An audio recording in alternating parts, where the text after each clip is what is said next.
तो केदारनाथ उपचुनाव की तारीखों का ऐलान तो नहीं हुआ है, लेकिन सुगबुगाहट तेज है। तमाम राजनीतिक दल अपनी जीत का दम भर रहे हैं। एक तरफ पूर्व मुख्यमंत्री हरीश रावत ये कह रहे हैं कि सीट उनकी, लेकिन वहीं चुटकी ले रही है भारतीय जनता पार्टी। और बद्रीनाथ चुनाव हो या फिर हाल ही में हुआ चुनाव, कोई भी चुनाव हो, भारतीय जनता पार्टी ये आश्वस्त नजर आ रही है कि जनता उन्हीं के साथ है। अब देखना ये होगा कि वाकई ये नाक की लड़ाई है या फिर कुछ और। तमाम मेहमान हमारे साथ जुड़ चुके हैं, उनके साथ चर्चा करेंगे। उनका इंट्रोडक्शन पहले आपसे करा देता है। हमारे साथ नवीन पिरसाली जी भाजपा प्रवक्ता जुड़ चुके हैं, आशीष नौटियाल जी कांग्रेस प्रवक्ता हैं, देवचंद उत्तराखंडी जी यूकेडी प्रवक्ता हैं और जय सिंह रावत जी वरिष्ठ पत्रकार हमारे साथ लाइव जुड़े हुए हैं। आप सभी मेहमानों का इस चर्चा में स्वागत है। जय सिंह रावत जी, नाक की लड़ाई या कुछ और, दावे किसके ज्यादा मजबूत नजर आ रहे हैं? देखिए, नाक की लड़ाई तो निश्चित रूप से है। हम्म। आजकल कांग्रेसियों, क्योंकि बद्रीनाथ वो जीत गए और बद्रीनाथ सीट तो खैर कांग्रेस की थी, लेकिन जीते तो जीत जीत होती है। जी। मैंगलोर सीट बीएसपी की थी, वो भी उन्होंने जीती है। हम्म। 19 विधायक उनके थे, 19 के 20 हो गए हैं हम्म। और हौसला बुलंद है, निश्चित रूप से है। तो बात तो है। हम्म। दूसरा ये है कि चुनाव के दौरान जब युद्ध होता है तो अपनी सेनाओं का मनोबल बढ़ाने के लिए सब बढ़ा चढ़ा के बात करते हैं कि साहब हमारी जीत होगी। हम्म। वही बीजेपी वाले भी कह रहे हैं, वही कांग्रेस वाले भी कह रहे हैं कि जी। जीत जो है हमारी दोनों तरफ से होगी। इधर आजकल आपने देखा होगा, कुछ ही दिन पहले व्यवसायियों के लिए मुख्यमंत्री जी ने बहुत बड़ी घोषणा की है। लिंचौली वगैरह, वो केदार घाटी जो हम्म। अभी नुकसान हुआ था, करोड़ों रुपए का उसमें पैकेज उनको मिला है। जी। और भी बरसात हो रही, तो दोनों तरफ से तैयारियां पूरी हैं। हम्म। अब देखना है कि चुनावी ऊंट किस कर गठ बदलता है दोनों के लिए। जी। ना का सवाल बीजेपी का भी है, इस सीट जीतना। अगर बाय द वे ये सीट भी हार गए तो खासकर सरकार का की इमेज का पर बहुत बुरा इसका असर पड़ेगा। और कांग्रेस अगर जीत गई हम्म। तो उसका मनोबल और उठेगा। जी। अगर हार गई तो वैसे भी ये बीजेपी की सीट थी। बीजेपी की सीट अगर कांग्रेस ले लेती है जी। तो उनका मोराल हाई होने का तो स्वाभाविक ही है। हम्म। और रूलिंग पार्टी का उससे मोरल डाउन होगा, सरकार की छवि असर पड़ेगा। तो इसलिए ये, और आप जानते हैं कि उत्तराखंड राजनीतिक अस्थिरता के लिए के संकट है ये। यहाँ तो मुख्यमंत्री बदलते रहते हैं, सरकारें बदलती रहती हैं जी। और इस अस्थिरता के कारण भी यहाँ के विकास पर उसका असर पड़ता है। मुख्यमंत्री जब तक समझें, जब तक कोई लॉन्ग टर्म सोचें, तब तक वो बदल दिए जाते हैं। आपने देखा ना, वो 4 साल के वो जश्न मनाने जा रहे थे त्रिवेंद्र सिंह जी, एक हफ्ते पहले उनको हटा दिया। तो इस चुनाव का बहुत आगे इस तरह का भी कोई राजनीतिक अस्थिरता पर भी इसका असर पड़ सकता है। इसलिए दोनों पार्टियां जोर लगा रही हैं। अब देखते हैं किसका है, लेकिन असली चीज मेरा मानना है कि कैंडिडेट किसके होते हैं। हरीश रावत जी कह तो रहे हैं कि जीत हमारी होगी। अगर टिकट हरक सिंह जी को मिल गया तब क्या होगा? वही दूसरी तरफ भी है कि आशा जी को टिकट मिलता है या स्वर्गीय शैला जी की पुत्री को टिकट मिलता है। ये जी। देखना सिर्फ दम उन पर है कि टिकट किनको मिलता है। बिल्कुल, तब खेल पता पूरा चलेगा टिकट कि बंटवारे वास्तव पर में है। किसमें कितना दम। असली बिल्कुल। टिकट बंटवारे पर है। बिल्कुल, नवीन पिरसाली जी, यहाँ पर साफ तौर पर कह दिया है, नाक की लड़ाई तो है ही, लेकिन मेन मुद्दा ये है कि टिकट किसको मिलता है। जबरदस्ती जी, टिकट फाइनल करना तो पार्टी संगठन का काम है और हम्म। जिसको मिलेगा बढ़िया मिलेगा और अच्छा मिलेगा। पार्टी इसमें अपना चिंतन मंथन कर रही है। और जहाँ तक भारतीय जनता पार्टी की बात है तो भारतीय जनता पार्टी चाहे उत्तराखंड के किसी भी विधानसभा की बात हो, चाहे केदारनाथ की बात हो, तो धरातल पर जन समस्याओं का निराकरण के अलावा जनसंपर्क अभियान में भी है, सदस्यता अभियान भी चल रहा है, जनता की बातें सुनी जा रही हैं, लगातार हमारे कार्यकर्ता जनता के बीच में है। और वहीं दूसरी ओर जो कांग्रेस दावा कर रही है, उनके हवा हवाई बातें हैं, बयानबाजी पर टिकी हुई हैं। जैसे अभी जयसिंह जी ने कहा, बहुत अच्छी बात उन्होंने कही कि अगर ये हरीश रावत जी का बयान तब तक है जब तक हरक सिंह रावत जी का टिकट नहीं हो जाता। अगर उनका टिकट हो जाएगा तो फिर बात पलट जाएगी, स्टेटमेंट बदल जाएगा। तो इस प्रकार की जो अनिश्चितताएं हैं ये कांग्रेस में है, लेकिन वहीं दूसरी ओर भारतीय जनता पार्टी पूरे मनोयोग से अपने काम में लगी है, पूरा संगठन काम कर रहा है। और केदारनाथ की जनता के आशीर्वाद से किसी भी रूप से कोई डाउट नहीं है कि ये सीट भारतीय जनता पार्टी की नहीं है। भारतीय जनता पार्टी उत्तराखंड की देवतुल्य जनता के आशीर्वाद से आश्वस्त है कि जिस प्रकार उन्होंने यहाँ पर स्थिर सरकार देने का काम किया है, उसी प्रकार से बाबा केदार की धरती केदारनाथ से जो सीट आएगी वो भारतीय जनता पार्टी की आई। पिछली सीट भी भारतीय जनता पार्टी की थी और ये भी भारतीय जनता पार्टी की रहेगी। बिल्कुल। आशीष नौटियाल जी, भारतीय जनता पार्टी आश्वस्त है। हरीश रावत ये कहते हैं कि सीट हमारी, लेकिन जब तक हरक सिंह रावत को टिकट नहीं मिलता ये कयास लगाए जा रहे हैं। आप लोग किस बेसिस पे इतना कॉन्फिडेंस दिखा रहे हैं कि हम ये सीट जीत गए? देखिए दिव्या जी, जनता ने भारतीय जनता पार्टी का असली चेहरा देख लिया है। जनता को पता लग गया कि भारतीय जनता पार्टी कौन है, जो धर्म के नाम पर राजनीति करती है, धर्म की बात करती है और अधर्म करती है। केदारनाथ के अंदर तो इन्होंने हद ही कर रखी है। आप केदारनाथ की कोई एक बात नहीं है जो बताई जाए। केदारनाथ के अंदर सोना चोरी से लेकर इन्होंने जो है वहाँ का मंदिर का शिला उठाकर ले जाने का काम लोगों ने तोड़ने का काम किया। तीर्थ पुरोहितों के मकान तोड़े गए, वहाँ के व्यापारी को परेशान किया गया। तो केदारनाथ के अंदर जो इन्होंने अन्याय किया, निश्चित केदारनाथ की जनता वो सब देखेगी और अपने हित को देखते हुए वो वोट देगी। सिर्फ यहाँ आज जिस प्रकार से हम देख रहे हैं कि भारतीय जनता पार्टी अपने बड़े बड़े मंत्रियों को वहाँ भेज रही है, ये भारतीय जनता पार्टी का डर है। जो भारतीय जनता पार्टी के इस डर के कारण अपने सारे बड़े बड़े मंत्रियों की ड्यूटी आज वहाँ लगा रहे हैं। अगर ये काम पहले कर लिया होता तो आज ऐसा करने की जरूरत नहीं पड़ती, क्योंकि एक दिन में छवि नहीं बनाई जा सकती। छवि बनाते बनाते समय लगता है। अगर आपने काम किया होता तो अपने सारे मंत्रिमंडल को वहाँ भेजने की आपको जरूरत नहीं पड़ती। लेकिन जब काम नहीं किया, आज आप मंत्रिमंडल को वहाँ भेज रहे हैं अपने और कह रहे हैं कि उनकी समस्याएं सुनो, तो समस्याएं सुनने के लिए तो आप पे बहुत समय था। और जनता को पता है कि आज आप समस्याएं सुनेंगे भी और जीतने के बाद आप फिर वही हाल करेंगे जो आपने करा आज तक। तो जनता पहचान चुकी है और केदारनाथ ही नहीं, आने वाले समय में जहां भी चुनाव होंगे हर जगह भारतीय जनता पार्टी को पराजय मिलेगी, ये हमें पूरा मानना है। और हम देख रहे हैं, सब उदाहरण है इस चीज के। तो अभी चर्चा आगे करेंगे इस चीज पर, लेकिन हारने के कई कारण है भारतीय जनता पार्टी के। ठीक है, उत्तराखंडी जी, आपको क्या लगता है, क्या आप लोग भी इस रेस में हैं या फिर कहीं ना कहीं साइलेंट सपोर्ट आप देंगे? देखिए दिव्या जी, सबसे पहले तो मैं उत्तराखंड में जो केदारनाथ की जितनी भी विधानसभा की जो जनता है, उस जनता से यही अपील करूंगा कि ये आपका वक्त आ गया जब आपने सही मूल्यांकन करना है। अब आता हूँ मैं आज के विषय पर। सबसे पहले तो मैं आपको बता दूं कि बीजेपी ने अभी तक जो केंद्र से लेकर के और अभी जो राज्य स्तर के भी जितने भी चुनाव हुए हैं, इसमें सत्ता का बहुत बड़ा दुरुपयोग उन्होंने किया हुआ है और चुनाव आयोग को उन्होंने उनकी धज्जियां, उनके नियमों की धज्जियां उड़ाई हैं। इन सबके बीच वो आश्वस्त इसीलिए है, नहीं तो अगर वो कैंडिडेट के बल पर, अगर अपनी उपलब्धि के बल पर जाए तो मैं समझता हूं कि जितना बढ़िया रावत जी ने बता दिया है तो वो समझ सकते हैं। लेकिन विडंबना एक बात की है कि उनकी जो असफलता है, उनकी जो असफलता के कारण है, उसमें उन्होंने ये कभी ये बात नहीं बताई है बद्रीनाथ में या मंगलौर में कि हमने जो है हमारा विजन ये है। उन्होंने जनता के छलने के अलावा कोई काम नहीं किया। अभी जो उत्तराखंड में लेकर आ जाओ, उत्तराखंड में ना उनका लॉ एंड ऑर्डर से लोग संतुष्ट हैं,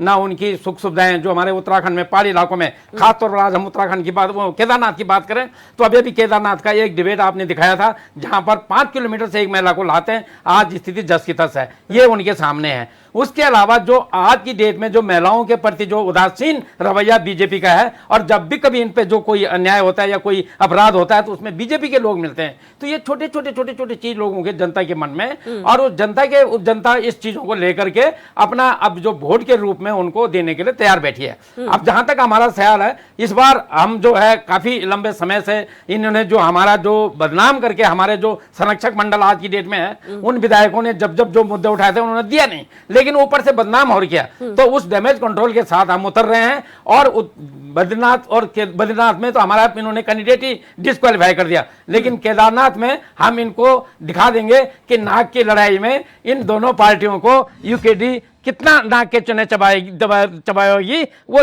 उधर धरातल पर दिखाई देगा।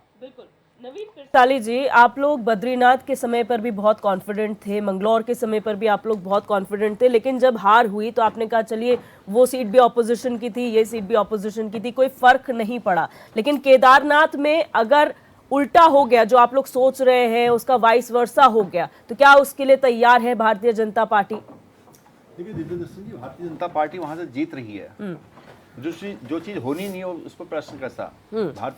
जनता पार्टी को बहुत प्रचंड बहुमत केदारनाथ से मिलेगा, पहले से भी ज़्यादा मत इस बार भारतीय जनता पार्टी को पड़ने जा रहे हैं और वहाँ की जनता बिल्कुल तैयार है कि भारतीय जनता पार्टी फिर से एक बार केदारनाथ पुनर्निर्माण के लिए जो सरकारें जानी जाती हैं और केदारनाथ के पूरे कायाकल्प के लिए जो जाने जाते हैं, वो हमारी केंद्र की सरकार माननीय मोदी जी के नेतृत्व में जो वहाँ पर विकास हुआ है और आगे का रोड मैप जो केंद्र की सरकार के साथ साथ राज्य की सरकार ने बनाया है, उसको देखते हुए वहाँ के सभी, चाहे वो पंडा पुरोहित समाज हो, चाहे व्यापारी एसोसिएशन हो, चाहे घोड़ा खच्चर एसोसिएशन हो, जो भी वहाँ पर लोग हैं जिनकी रोजी रोटी यात्राओं से चलती है, अन्य उस धाम से चल रही है, वो सभी लोग आज अपने कामों को बहुत अच्छी तरह से कर पा रहे हैं और सुविधाओं का लगातार विकास और विस्तार केदारनाथ धाम के लिए किया जा रहा है और उसके चलते पूरे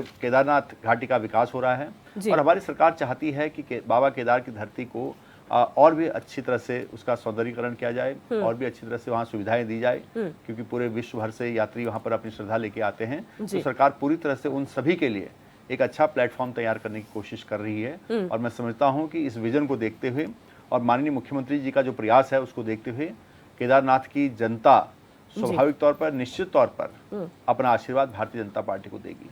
बिल्कुल। जय सिंह रावत जी, यहाँ पर आपने टिकट बंटवारों का जिक्र किया सर, और हमने हर चुनाव में देखा है, चाहे कांग्रेस हो बीजेपी हो, हमेशा चुनाव के बाद, परिणाम आने के बाद ये लगता है काश ये अगर लड़ा होता तो शायद वहां से जीत जाता, या फिर नामों के ऊपर या बड़े लीडर्स लड़े होते, पीछे ना हटे होते तो शायद चुनाव जीता जा सकता था।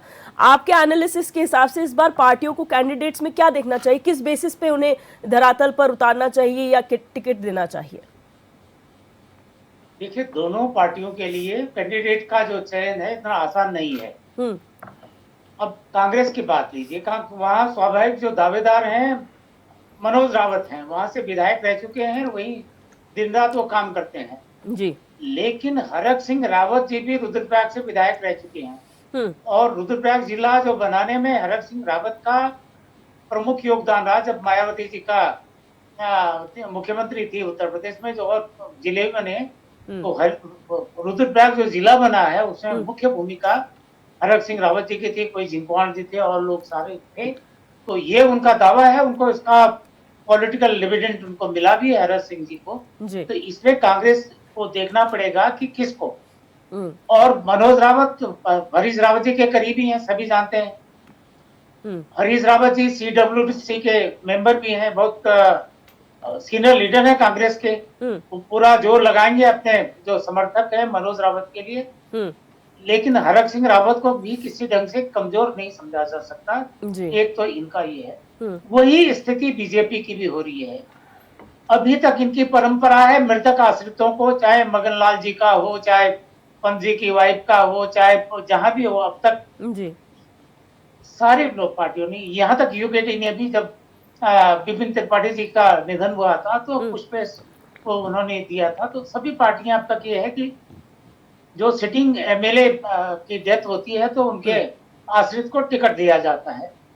इस हिसाब से चर्चा यह है कि साला जी की पुत्री है, उनको टिकट मिल जाए, ज्यादा संभावना है जी। लेकिन स्वाभाविक दावेदार आशा नोटियाल भी हैं, उनकी दावेदारी को भी वो स्वाभाविक ही है, क्योंकि 2 बार वहां की वो विधायक चुनी जा चुकी हैं। कांग्रेस और बीजेपी की सीनियर लीडर हैं, डर है कि वो एक बार विद्रोह कर चुकी थी, निर्दलीय चुनाव लड़ चुकी थी, तो वहां का विद्रोह का भी डर है उनको जी। इसलिए भी सोच समझकर दोनों दलों को इस समय है कि किसको टिकट मिला जाए। और दोनों दमदार है इसमें जी। कांग्रेस के दोनों कैंडिडेट काफी दमदार हैं। और जहां तक बीजेपी का सवाल है, आशा पटियाल में भी समझिए उनको कम करके नहीं आका जा सकता, लेकिन बशर्ते उनको टिकट मिले। बिल्कुल, क्योंकि परंपरा तो मृतक आश्रित की है, यहाँ तक है। सवाल अभी कुछ भी कहना कि भाई कौन जीतेगा कौन हारेगा बड़ा मुश्किल है, लेकिन निश्चित रूप से कांग्रेस का मोराल अप है। और जब मोराल अप होता है तो वो बहुत अच्छी फाइट होती है, मतलब वो प्लस पॉइंट माना जाता है कांग्रेस का जी। जी। वो मोरल डाउन नहीं है कांग्रेस का जैसे पहले था। हम्म। लेकिन जहां तक कंस्ट्रक्शन का है, हम्म। केदारनाथ में बहुत ज्यादा जो निर्माण हुआ है, हम्म। उस वैली में जितना है भू वैज्ञानिकों की राय के विपरीत वहां पर अभी भी चल रहा है, अभी भी हो रहा है। हम्म। आप ये समझिए 124 के आसपास डेथ हो चुकी इसी यात्रा सीजन में, हम्म। और कोई नहीं बता रहा। 20 लोग लापता हैं आज की तारीख में हम्म। उसी वैली में। हम्म। तो इतना मीडिया वाले प्रचार करेंगे, वो 20 कहाँ गए? हम्म। लापता है, मलबे के नीचे लापता है। जी। अब समझे जा सकते हैं उनकी स्थिति क्या हो सकती है। हम्म। वो स्थितियां हो रही हैं रोज वहां पर। सबसे संवेदनशील, भारत का सबसे संवेदनशील जिला है रुद्रप्रयाग, हम्म। दैवीय आपदाओं की दृष्टि से। भारत का ये साइंटिफिक इंस्टीट्यूशन जितने हैं, जी। इसरो की रिपोर्ट है, सबसे ज्यादा लैंडस्लाइड रुद्रप्रयाग में होता है। रुद्रप्रयाग की भी वैली केदार घाटी है। हम्म। उसके लिए बजाय आप प्रिकॉशन लेने के लिए, सावधान रहने के लिए बजाय हम्म। उसमें निर्माण किए जा रहे हैं, किए जा रहे हैं। हम्म। निजी लोग भी कर रहे हैं। अभी उसको बिल्कुल। मंदाकिनी इतना कब्जा कर दिया था, तब जाके मंदाकिनी उफान पे आई तो बहा ले गई सारा। हम्म। तो सारे सरकार की तरफ, बाकी संगठनों की तरफ से, आम आदमी की तरफ से भी उसकी रुद्रप्रयाग की संवेदनशीलता, केदार घाटी की, केदारनाथ की जी। संवेदनशीलता का पर ध्यान किसी का नहीं, जी। ना आम आदमी को है, ना पंडा पुरोहितों को है, ना सरकार को है। हम्म। और जो कि बहुत चिंता का विषय है। अरे हार जीत है, कोई जीतेगा। हमारे लिए, आपके लिए क्या है? कांग्रेस बिल्कुल। जीते, बीजेपी जीते, दूसरे हम्म। जीते, भाई कोई हमारे यहाँ का तो कोई जीतेगा। कोई हम्म। वहां से तो नहीं आएगा, हरियाणा से कोई भटाना जी। टाइप का कोई जी। नहीं आने वाला है। हम्म। जो भी होगा अपना ही आदमी जीतेगा। लेकिन केदारनाथ की चिंता मुझे लगता है कि बहुत संवेदनशील होके सोचनी पड़ेगी उसको। बिल्कुल। आगे भी लगातार हम चर्चा जारी रखेंगे और जानने का प्रयास करेंगे कि आखिर लड़ाई कहां तक चलने वाली है और किस को टिकट इस बार दिया जाएगा, क्या पैरामीटर्स होंगे टिकट बंटवारे को लेकर और कौन से वो मुद्दे होंगे जो केदारनाथ उपचुनाव में हावी होंगे। यहाँ रुकेंगे एक छोटे से ब्रेक के लिए, आप बने रहिए हमारे साथ।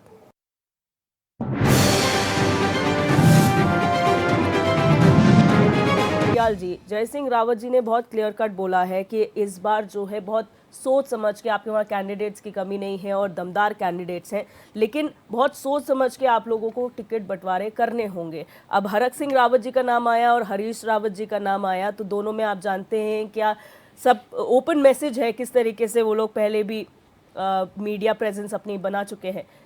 अगर हरक सिंह रावत जी हुए तो क्या उसी ओपननेस से वो प्रचार प्रसार हरीश रावत उनके लिए करेंगे? देखिए दिव्या जी, पार्टी के अंदर जितने भी नेता हैं या कार्यकर्ता हैं, वो सब लोग अपनी पार्टी के लिए ही काम करते हैं। वो बात अलग है, चुनाव से पहले हर कोई दावेदारी करता है, हर किसी की अपनी इच्छाएं होती हैं, हर किसी अलग अलग समर्थक होते हैं, सब कुछ होता है। लेकिन जब पार्टी किसी एक को टिकट दे देती है तो सारे के सारे कार्यकर्ता हों चाहे नेता हों, सब उसके पीछे लगकर उसे जिताने का काम करते हैं, क्योंकि वो जीत उसकी नहीं होती, वो जीत पार्टी की होती है। और पार्टी अगर जीतती है तो सबका मनोबल बढ़ता है। तो निश्चित अगर टिकट जिसको भी मिलेगा, सबके सब नेता उसको जिताने में लगेंगे। कोई नेता का काम ये नहीं है। और इस समय तो देखें, सबसे अच्छे जनता हमारे साथ है। अब तो स्थिति आ गई जो आज से कुछ समय पहले जब जनता भ्रम में थी, भारतीय जनता पार्टी की जो बहकावे में थी, तो कांग्रेस क्या तो वो चीज जो आज खत्म हो गई। जनता भ्रम में थी अभी अब बिल्कुल जनता भ्रम में आपका भ्रम तोड़ दिया था कांग्रेस का। अभी प्रसाद जी ने थोड़ी देर पहले बोला कांग्रेस कि हमने जो है केदारनाथ के अंदर बहुत विकास करा, और जब उन्होंने बोला तो मुझे भी सोचने में विवश कर दिया कि विकास आखिर हुआ क्या। फिर मुझे याद आया, हाँ थार केदारनाथ लास्ट कब देखा था? थार वहां केदारनाथ की तरफ मैं तो आज तक गया ही नहीं। तो बस आप तो ये नहीं मैं केदारनाथ नहीं गया, तो हमारे अध्यक्ष गए हैं, हमारे सारे नेता गए हैं। केदारनाथ को जाने के लिए अपना शरीर अगर साथ देगा तो ही साथ जा पाता है। ऐसे नहीं जा पाता कि आप लोगों की तरह हवाई जहाज से उड़ के चले जाए। आप तो हमें पता है, आप तो धर्म के नाम पर राजनीति करने वाले लोग, आपको पैदल थोड़ी चलना है, आपको तो हवाई जहाज में भी चले जाओगे, कोई बात नहीं। पर हमें नहीं लगता कि हवाई जहाज में जाना चाहिए, और हमें जब उचित समय होगा तो निश्चित जाएंगे। पूरी पार्टी इस समय केदारनाथ गई हुई थी, और अभी जब इन्होंने विकास की जब बात करी तो विकास की बात पे बात याद आई कि हाँ, थार जैसी चीज अगर वहां पहुंच गई तो विकास तो है, इसको विकास हम मान सकते हैं। दूसरा इन्होंने फ्रेंचाइजी खोली, केदारनाथ की फ्रेंचाइजी खोलने का काम कर रहे हैं दिल्ली में, तो ये भी विकास है।